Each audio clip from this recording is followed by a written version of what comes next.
जब ये नवाज शरीफ से कहता था कि नवाज शरीफ तलाशी दे, नवाज शरीफ तलाशी नहीं दे रहा। अब जब इलेक्शन कमीशन ने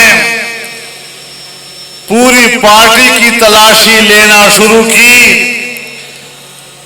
आज 61वीं बार वो अदालत में छुपने की कोशिश करता रहा, तलाशी देने का इनकार करता रहा, अदालत से कहता रहा मुझे बचाओ।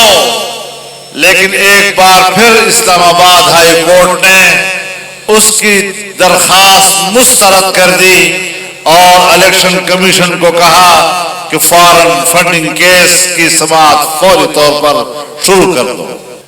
अब वक्त आ गया है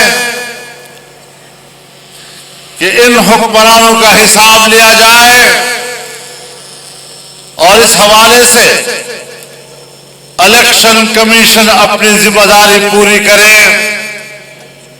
आखिर ऐसे लोग जो हिंदुस्तान से फंड लेते रहे हैं, ऐसे लोग जो इस्राइल और मगरबी दुनिया से अरबों के फंड लेते रहे हैं और जिसके बारे में स्टेट बैंक ऑफ पाकिस्तान ने अपनी रिपोर्ट इलेक्शन कमीशन को दी है कि 20 से ज्यादा अकाउंट्स इन्होंने छुपाए हैं और इसका हिसाब उन्होंने इलेक्शन कमीशन को नहीं दिया है।